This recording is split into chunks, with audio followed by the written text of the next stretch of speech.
આ છે કેશવ શિંદે, 95 વર્ષના એક ખેડૂત જેને મધ્ય રેલવેએ લાલચંદનના એક ઝાડ માટે 1 કરોડ રૂપિયા ચૂકવ્યા હતા.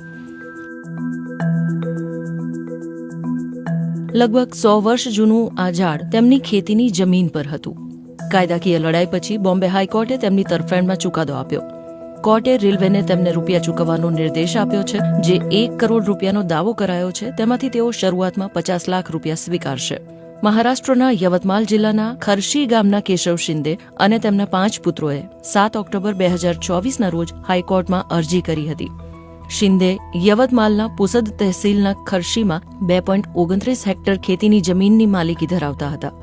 વર્ધા, યવતમાલ, પુસદ અને નાંદેડને જોડતી નવી રેલવે લાઇન તેમની જમીન પરથી પસાર થવાનું આયોજન કરાયું હતું. રેલવેએ જમીન સંપાદન કરી હતી, પરંતુ લાલચંદનના ઝાડની ભરપાઈ નહોતી કરી.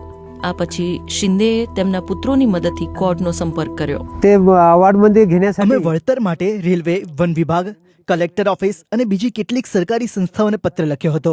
અમે વ્યક્તિગત રીતે અધિકારીઓનો સંપર્ક પણ કર્યો હતો, પરંતુ અમારા દાવાની અવગણના કરવામાં આવી હતી. એટલે અમારી પાસે નાગપુરની વડી અદાલતમાં જવા સિવાય બીજો કોઈ વિકલ્પ નહોતો.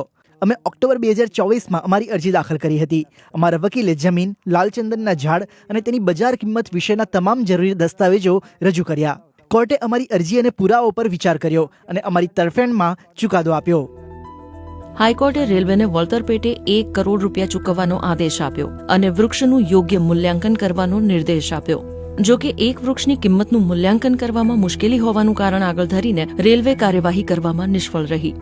હવે વન વિભાગે મૂલ્યાંકન માટે એક સમિતિ બનાવી છે.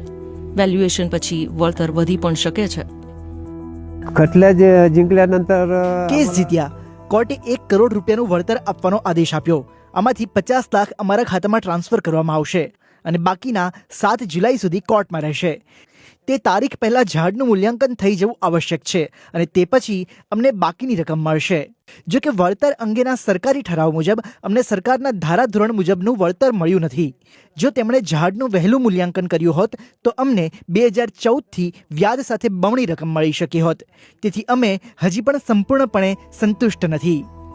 રસપ્રદ વાત એ છે કે શિંદે પરિવારને તેમના ખેતરમાં રહેલા લાલચંદનના ઝાડ અને તેની કિંમત વિશે પણ જાણકારી ન હતી. જમીન સંપાદન પ્રક્રિયા દરમિયાન જ તેમને ખબર પડી કે આ ઝાડ કરોડો રૂપિયાની કિંમતનું હોઈ શકે છે. वर्धा नांदेड 2014માં અહીં નંખાઈ રહેલી વર્ધા નાંદેડ રેલવે લાઇન માટેના એક સર્વેક્ષણ દરમિયાન એક સર્વેયરે અમને જાણ કરી હતી કે અમારી જમીન પરનું લાલચંદનનું ઝાડ કાપવામાં આવશે.